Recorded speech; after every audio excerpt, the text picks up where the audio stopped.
Angela V. Shelton. Frances Callier, her best friend, and we are Frangela. And welcome to Frangela's Idiot of the Week! Bringing it to you live. Oh, this is a good stack. It is a good stack. I'm very excited about this. Second Lieutenant Donnie J, congratulations again on your promotion. Yes. You know what? I know that people take time off. They got things they got to do. But Donnie J, you have brought it in this stupid stack. And we have to give you that acknowledgement. Everybody, great work. Yes. Let's get started, shall we? Yes. This guy, this man, I'm going to put this person as a strong contender for a year. Oh, wow. And crazy it. Yes. Well, I got some things to say This is a complex one. This is very complex. Okay. Derek McGlone, this is out of Scotland, okay? Mm-hmm. He's a teacher, all right? And so he wanted to get out of work, right? So he tells, some people make up lies. Yeah, like kids when they don't want to go to school. Yeah. And they say, my tummy hurts. Right. That kind of a thing. So he calls them at work and he says, he makes up a lie. He's 42. He's 42. He says, hey, I can't come to work because I don't mean to laugh, but I ran over and killed a girl with my car. Okay, maybe you've already killed off both grandmas. Okay, maybe in your work life, the dog has died. Your wife's left you. Yes. Maybe you've already run through the standard. Your kid had pipe burst. Yes. You know what I mean? You've run through all of the standard. There's somebody in the driveway you can't get out. All of the standard ones that people use, and so you're sitting there, you're like, I need one that would keep me, but. And you choose, I ran over and killed a girl? Yes. You're a teacher. You teach children. Yeah. That's going to alarm me as your boss for a number of reasons. Oh, yes. And also, I feel like that you may be going to jail. Mm-hmm. Like, that doesn't just get you out of one day of work. That got to put you in another category at your job. Another quadrant. Called somebody who Fired. runs over children. Yes, fired. He said, apparently, he called the school officials. He said he killed a small child. Yeah, and he said he felt his car wheels running over her body. Okay. So basically, it's like you call into work. You're like, hey, this is Keisha. What? Oh, hey, what's up, Derek? What's up? Mm-hmm. Hey, yeah, I ran over a small child. What? You killed a small? Yeah. Derek ran over a child and killed her. But I can't. I won't be at work today. But I'll be back tomorrow. Are you sure, Derek? Because it sounds like something. Derek, is this another one of them lies you tell? Yes, it is. Derek, Let me tell you what the problem here is. Okay, this is where, I had a problem, and then I was like, this is a person with a very bad sense of humor, because this is where I got it.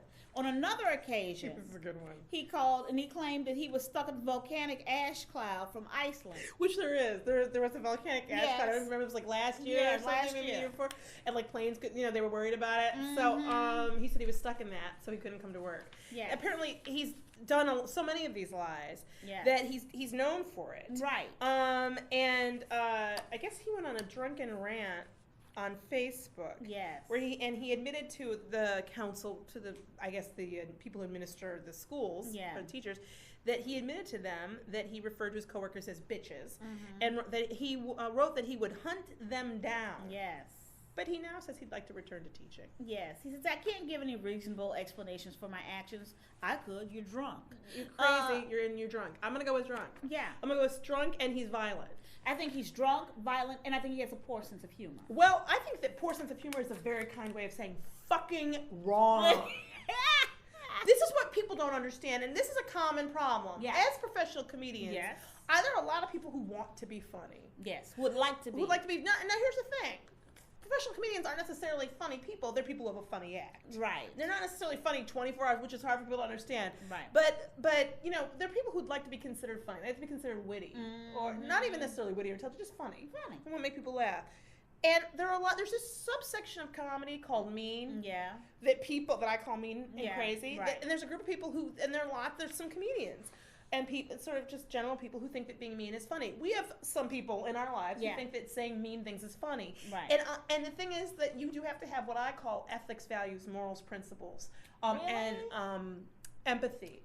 That the not having those things, not only does it possibly make you a sociopath, but it makes it impossible for you to judge what is funny and what is not. It does. It does. Because ran over a small child does not get you out of work. It gets you out of life, out of a job, out of people wanting to deal with you. and saying things like calling your coworkers bitches on Facebook and hunting them down, and the fact that you're okay with saying you killed a small kid, like that's you'd be okay with being identified with that. Yes. Well, listen. The hearing panel concluded that his behavior falls short of the standards of expected of a registered teacher. Well, but isn't that hardcore? But this is the thing: the reprimand that they gave him, will remain on his record for 12 months. That's just not long. I'm not hearing fired. I'm not hearing you can't ever work again. I'm not hearing he's threatened people he works with. He's a pathological liar. Yeah. I think that's part of the. And I can give no reasonable explanation for my actions. No, you can't because you're not a psychiatrist. Only a licensed healthcare professional can give you the answer. But it is not funny. Let me tell you what else is not funny because people get confused about this. Rape is not funny. No, it's not funny ever. It really isn't. It's even not if funny. Men are getting raped, it's not funny. In fact, it's one of those things that I have a real problem with when I see it as a suggestion, and I'm like, these things are not funny. Child abuse isn't funny. Are there times when we do a crazy story about somebody because they do something really stupid and crazy with their kids? Yes. Yes, but you've got to know the line. And running over children and being okay with it, way past it. Line here, you're here. Yeah. Way past it. This man is fucking idiot. Yeah. He's stupid. How long is he teaching? 42? You know he's been teaching a while. No, a long What time. has he been teaching? I want to review all of his lesson plans. And I want to, you know what? If I had ever been in his, he's a music teacher. I want to check my grades. Because that's some bullshit. That's some bullshit. What is wrong? You're crazy. What's up with Scott? Do we need to send Teach America there? Next up. Yes. Second Lieutenant Dunny J and 4-star General Damselfly. Yes. Nice work. Yes. This is my Chad William Forber. Yes. He's arrested while naked and covered in Crisco. Now, this is what I like about Chad. He's 41. He says, I'm going to go for it. All right? He strips down naked. Early Monday morning. Yes. What do we, when you read early morning, what should you hear? That's Sunday night. Yeah. Sometime after 1:45 a.m. That's right. And before probably 5 a.m. That's right. No good things happen in this period of time. No. Stay where you are. But he didn't. I'm going to say, butt plug in for the night, Crisco on, in for the night. In for the night. Crisco on, in for the night. Or at least till your next shower. Okay, so this is what happens. He's 41 years old. Illinois. This is Illinois, my home state. Officers say the suspect was naked. That's what they were responding to a call. Hey, there's a naked guy. Yeah. So they came. And he was naked carrying his shorts as well as a can of Crisco that he had, apparently, this is the cops say, he had lathered the word lather. Because, this is the thing. Lather. Because, you know what? If you grease yourself up, then you're just oily. But no, lather means that you could see it. They could see it. They were could like, see hunks. So he's carrying his pants. Yes. He's completely naked. And the jar of Crisco. And he's just glistening like a piece of pre-fried chicken. And then when he told the cops, he said that he was looking for a place to party. Because he had the ingredients. Yeah. All he needed was the place. He had the Crisco and the naked.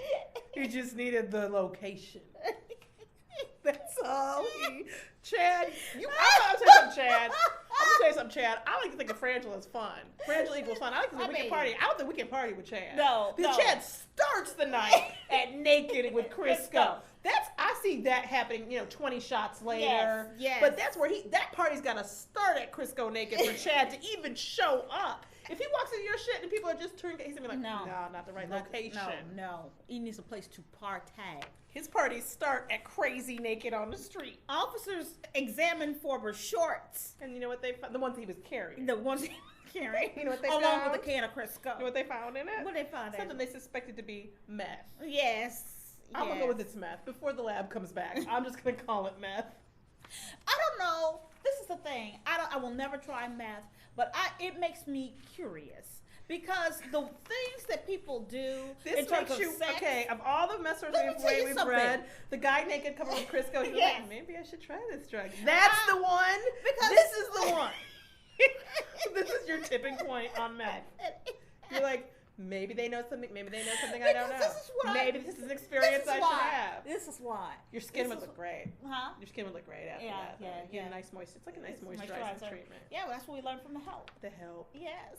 You wonder if you think that's what happened? I think, this is what I think. He was watching the help and he got like, I need a party. Yes, Crisco. But do people really, I know this is going to sound so stupid, but what? Do you do meth alone? Yes. People do drugs alone. It just seems so sad to me. Well, clearly he needed a partner because he was looking for a place to party. What I like is that he skipped all those preliminary steps that are so time wasting. Like, hello, my name is. Do you want to get naked? No. Do you like Crisco? Yeah. Some people are dieting. They probably wouldn't have been into the Crisco because Right. you could still, that goes in your pores. Yeah. That can be very fatty. Yes. If you're trying to lose weight, I'd need to know the points on that before I would do it. Oh my God, we gotta get to this next story. But that story is so good. I mean, Chad, I love you. I want to be, I want to be Chad's, like, not directly next door, but like 4 or 5 houses down. Yes, we like that. Okay, So that we have to hear it all night, but we can just be like, come on in the living room, look, Chad's out. Looking for a place to party. I brought the party. Give me the place. I just have no friends who could have called and been like, I got my Crisco, you want to come over? Nobody? I mean, what I love about it too is that he had his shorts. Well, because afterwards he's going to put his shorts on after whatever happens with the Crisco lather. You're going to need some Oxy clean or something to get that out. And then, you know what? He just absorbs it into his skin. And then this is what I love. He still had the jar. Well, because they're going to need some. Well, what are the okay? Maybe it's overly optimistic to think that the person you will run into will also be naked and covered in Crisco. Well, maybe there's a meeting place. Okay. Maybe there's a meeting place. Like the room of requirement, like, but for Crisco covered people? Yes. Okay, we gotta do it. Yeah, we're going to get some. This is also from Second Lieutenant Donnie J. Okay. I have never heard of this man, and I am going to tell you now I have to follow and find I got to find him on YouTube. Todd Bentley. Apparently, he's a 37-year-old. He calls himself a Christian evangelical, although I believe the Christian evangelicals would say nay. Yes. He thinks he's a preacher, and he's the leader of the Fresh Fire Ministries, which is based in, you guessed it, Florida. Lakeland, which I spent, my mother was in the hospital. She was in Lakeland. And I'm going to tell you something. I spent a month in Lakeland. Oh, that's where that is. That's where it was. And I'm going to tell you something. I believe that he came from here. So he apparently, he thinks he's a healer. But his particular form of healing through the power of God, what he does he pray over you? Yeah, no. No, he doesn't. Does he maybe sing or lay hands on you? No. No, what works for him is kicking you in the face with a boot. Yes. A swift boot to the chest or face will help you see God, okay? Will cure you of cancer. Yes. Not just a religious experience, but he says will heal you. Literally, he says, this is a quote from his, just as my boot made contact with her nose, she fell under the power of God. Yes. The he's referring to is an elderly woman who he kicked in the face with his biker boot. I mean, okay, there's several idiots here. Oh yeah, in another video he claims that he cured a man both of cancer and a broken sternum by socking him in the chest. Now I find that difficult to believe just because the socking in the chest would break the sternum. I know. Maybe just pushed it back into place or something.